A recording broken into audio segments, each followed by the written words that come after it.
Buenos días, soy el doctor Jesús Torres Espinosa. Continuamos con la clase sobre el hueso frontal, el primer hueso del cráneo que estamos revisando. El día de ayer estuvimos viendo algunas generalidades aparte de los huesos del cráneo y le estábamos viendo las preguntas esenciales a responder con respecto a las descripciones anatómicas. Estas preguntas, si las contestan cada vez que se describa un hueso, pues tienen prácticamente el 50 al 60% de la descripción total del hueso que se solicita. En el caso del hueso frontal estábamos viendo su forma y su estructura. Habíamos dicho que era un hueso plano, un hueso mediano referente que se encuentra sobre la línea media, no mediano de tamaño. Es un hueso impar, es un hueso simétrico que se puede partir por la mitad y es completamente simétrico. Y iniciamos a describir lo que sería la cara exocraneana. Habíamos mencionado que tenía dos caras, una exocraneana y una endocraneana. Si lo viéramos de lado, más o menos tiene la forma de C o de L curva, siendo su cara exocraneana todo lo que está por fuera y la endocraneana todo lo que está por dentro. Entonces, en base a esta premisa podemos decir también que la cara endocraneana del hueso frontal es cóncava y la cara exocraneana del hueso frontal es convexa. Ahora bien, embriológicamente este hueso se va a formar a partir de dos estructuras aparte. Hay una cosa que hay que mencionar. Los huesos se van a formar a través de una situación que se llama osteogénesis. ¿Sí? Osteo como prefijo pues se refiere a hueso, génesis a origen. En el proceso de osteogénesis durante el embarazo y la vida embrionaria, pues se va a dar a partir de, vamos a decirlo de forma coloquial, moldes hechos de cartílago, ¿sí?, que le van a dar su forma más o menos rudimentaria al esqueleto. Y estos moldes de cartílago van a posteriormente irse llenando de calcio para irse endureciendo, lo que pues se llamaría osificación, ¿sí? Esta osificación pues va a ser a través de la inclusión de diferentes cantidades de minerales derivados del calcio. Entonces, así como se van formando los huesos, por eso si recuerdan en una de nuestras primeras clases mencionamos que los recién nacidos, los lactantes menores, los neonatos, tienen más huesos que en el esqueleto que un paciente, una persona adulta. Porque, por ejemplo, los huesos largos están constituidos por 3 piezas de hueso en vez de una sola. ¿Sí? Esto es cierto para la mayor parte de los huesos, que así es como se van osificando por partes, lo cual genera ese fenómeno en el cual vemos, por ejemplo, un hueso largo formado por 3 piezas. En el caso del hueso coxal, también cuando mencionamos la cintura pélvica, mencionamos que estaba formado a partir de otras 3 piezas de hueso fusionadas. Entonces, por ejemplo, en la vida fetal resulta que ese hueso son 3 partes que mientras se osifican se van uniendo y forman ya al hueso coxal.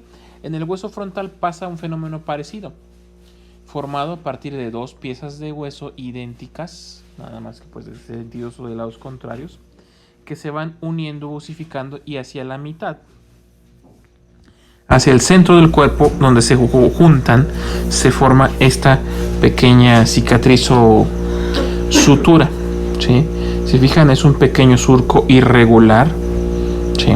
Este surco irregular es conocido como la sutura metópica, ¿sí? Viene a ser uno de los primeros accidentes anatómicos que vamos a describir al ver la cara frontal o exocraneana del hueso frontal.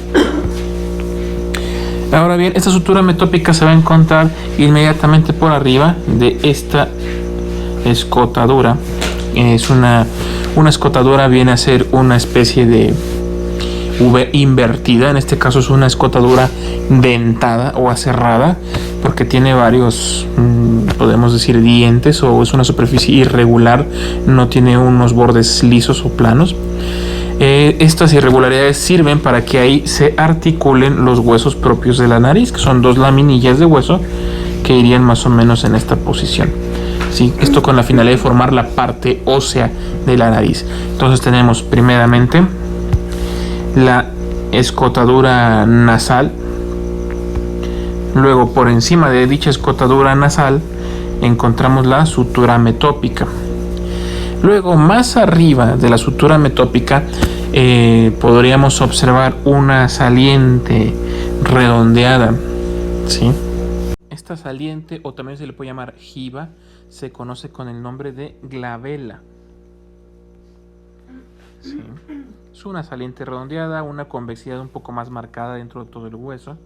En la imagen, pues como estamos viendo la de frente, casi no se aprecia. ¿Sí? Esto se apreciaría más si lo viéramos en un esqueleto en vivo. Ahora bien, cabe mencionar una cosa también con la sutura metópica. La sutura metópica normalmente se podría ver en individuos jóvenes hasta más arriba. En los neonatos, por ejemplo, si esto fuera un esqueleto de un neonato, veríamos aquí una hendidura, ¿sí? Donde hay cartílago en toda esta región que se va a ir osificando posteriormente para ya formar un solo hueso frontal.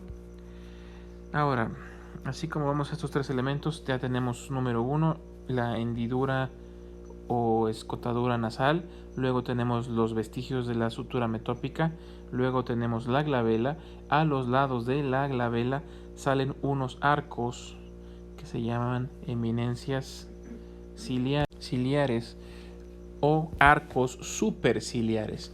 ¿Sí? Estas eminencias pues son redondeadas, son convexas, alargadas en forma cilíndrica, aunque son más notables en su porción interna que en la externa. ¿Sí? Ya si tuviéramos el esqueleto cubierto con los músculos y la piel, pues en estas están localizadas las cejas. ¿Sí? Entonces ahí sería ya el cuarto elemento anatómico o accidente anatómico de la cara frontal. Luego, por encima de esos arcos superciliares, tenemos dos jibas o convexidades aún más marcadas que pues se pueden ver en los niños, por ejemplo, se notan mucho, que son las jibas frontales, izquierda y derecha. Sí, son eminencias frontales o eminencias frontales izquierda y derecha. Estas vendrían a ser el quinto elemento anatómico o accidente anatómico que vamos a ver aquí. Ahora, por esta misma cara externa que estamos viendo, podemos ver hacia el extremo externo, ¿sí? O lateral de este lado, vamos a marcarlo en rojo. Esta pequeña depresión va a formar en el cráneo articulado, ya junto con el hueso temporal, la fosa temporal, que para que recuerden sirve de inserción al músculo temporal. Entonces es la fosa temporal que se forma al articularse el hueso frontal y el hueso temporal, y se va a insertar ahí el músculo temporal. No tiene pierde, es bastante repetitivo, entonces es fácil de recordar. Entonces lo que sería por encima de estos arcos superciliares, por encima de la escotadura nasal, esto sería la porción escamosa o la escama del hueso frontal.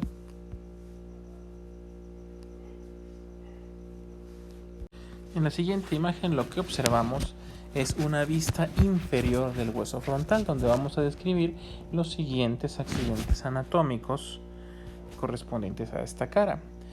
Como mencioné con anterioridad, pues tenemos dos, una cara exocraneana y una cara endocraneana. Esto sigue siendo parte de la cara exocraneana. En esta porción lo que vamos a identificar primero es la hendidura o escotadura nasal, que viene a ser esta superficie rugosa en morado. ¿Sí? Por detrás de esta escotadura nasal vamos a encontrar lo que sería la espina nasal, una formación piramidal que, como he dicho anteriormente, pues sirve para articularse con los huesos propios de la nariz y formar parte de la cavidad nasal. Por detrás de esta espina nasal, ¿sí? Vamos a marcarlo aquí, espina nasal, ¿sí? Lo que encontramos es una escotadura que viene a ser la escotadura etmoidal. Otra vez la forma de V. La forma de V. Sí, vemos otra escotadura. Puede ser con forma de V o de U invertida. Sí, de hecho es más marcada como si fuera una especie de U invertida.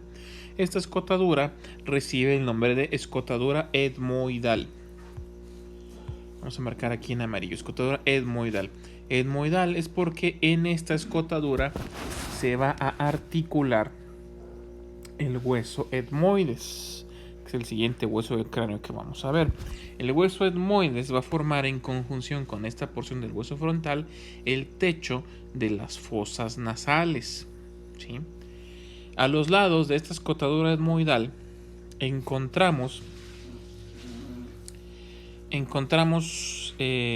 unas celdillas, por así decirlo, unas oquedades, depresiones con cavidades que son el número de 3 de cada lado, que se llaman semiceldillas frontales.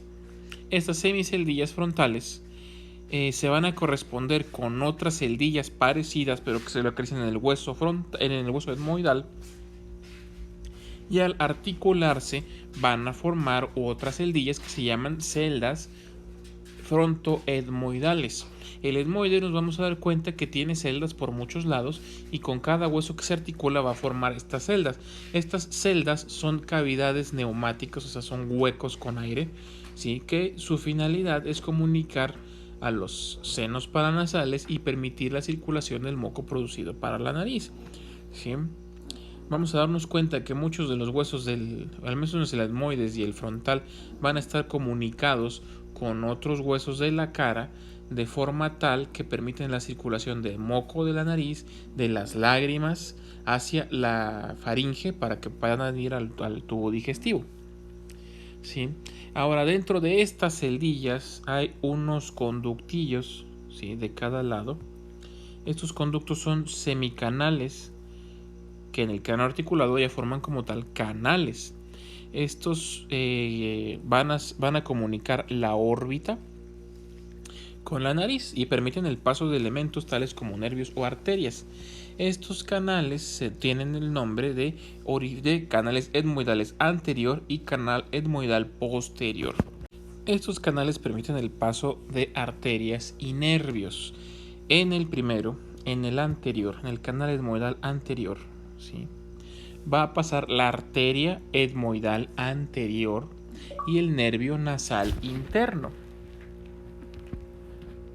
Mientras que en el canal etmoidal posterior pues pasa la arteria etmoidal posterior y el nervio esfenoetmoidal, ¿sí? Entonces en cada canal de estos va a pasar una arteria y un nervio, ¿sí? También se les pueden conocer como canales orbitarios internos dependiendo del autor o de la literatura. Ahora bien, hacia adelante, ¿sí?, hacia adelante vamos a encontrar un borde o borde supraorbitario. Es una especie de borde afilado por fuera en sus 3 cuartos externos y romo en su último cuarto interno. En la unión de estos dos, del borde del tercio interno con los dos, del cuarto interno con los 3 cuartos externos, se encuentra una escotadura.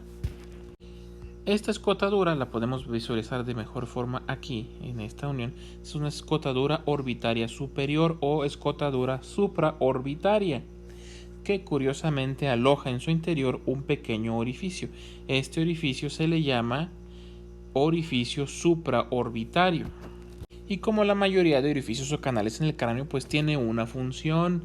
Esa función es dejar pasar al nervio supraorbitario.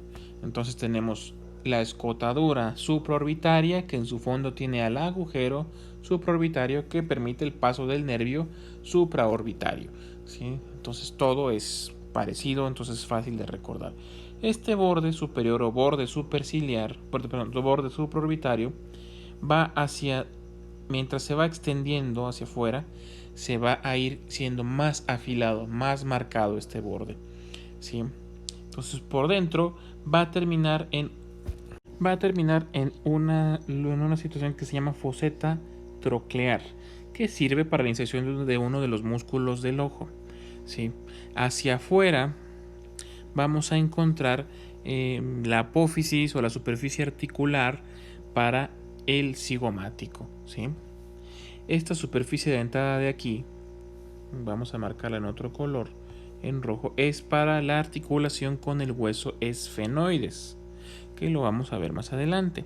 Ahora bien, a los lados de la hendidura etmoidal, más allá de las celdillas, se extiende una superficie cóncava, lisa, prácticamente sin ningún accidente anatómico sobresaliente, que viene a formar parte de el techo de las órbitas oculares, ¿sí? De este pues se cabe destacar que hacia su extremo externo tiene una depresión aún mayor. Esa concavidad exacerbada se llama fosa lacrimal. ¿Por qué? Porque en ese lugar es donde se alojan las glándulas lagrimales, las cuales pues producen lágrimas. Entonces esta glándula secreta las lágrimas y circularán en dirección hacia la nariz, en dirección nasal. Dicho esto, pues terminamos de describir la cara inferior o la porción inferior de la cara exocraneana. Ahora bien, esta sería lo que es la cara endocraneana del hueso frontal. Aquí pues bueno, estas serían las superficies de articulación con el hueso cigomático vistas desde adentro, también conocidas como apófisis orbitarias externas. Por dentro es mucho más pequeña, pero también tenemos una apófisis orbitaria interna.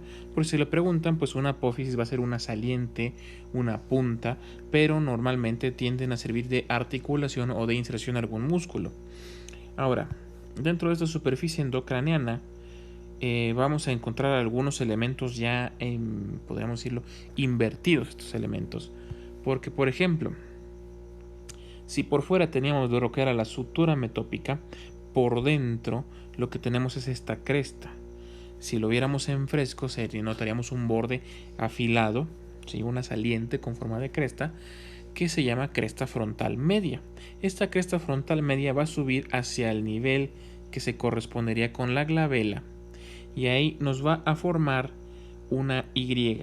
Esta Y va a enmarcar lo que se conoce como el canal del seno longitudinal superior. El seno longitudinal superior, ya en el cráneo articulado, se continúa con los huesos parietales y el hueso occipital. Sirve para alojar un seno venoso de drenaje, para el drenaje venoso del sistema nervioso central, o sea, del cerebro. ¿Sí? Además, si continuamos viendo esta cara, pues nos vamos a dar cuenta de que aquí lo que por fuera eran las jivas frontales, las convexidades, por dentro son cóncavas, entonces se les va a conocer como fosas frontales y ayudan a alojar lo que serían los lóbulos frontales del cerebro. Además, en esta superficie endocraneana podemos observar la parte convexa de lo que sería el techo de las fosas oculares. Sí. Ahora bien, por encima de la espina nasal, esta es la espina nasal, por encima de esta encontramos un pequeño orificio o semiorificio que al articularse el etmoides ahí y acomodarse ahí la crista galli, forma un agujero sin salida que se llama agujero ciego, que se considera que es un agujero vestigial. Sí. ¿Qué más hay que mencionar al respecto? Hay que ver los bordes, el borde superior, el borde de la escama, ¿sí? Si lo observan en la imagen, está dentado, tiene una larga serie de pequeñas salientes muy juntas una con otra. Es porque este borde dentado va a servir para la articulación con los huesos parietales, que tienen bordes parecidos, también dentados, que se corresponden con estos del hueso frontal. Por lo pronto, terminaríamos así con esta descripción del hueso frontal. Mañana revisaríamos ya lo que corresponde al hueso etmoides, el siguiente en el orden para revisar lo que es el cráneo.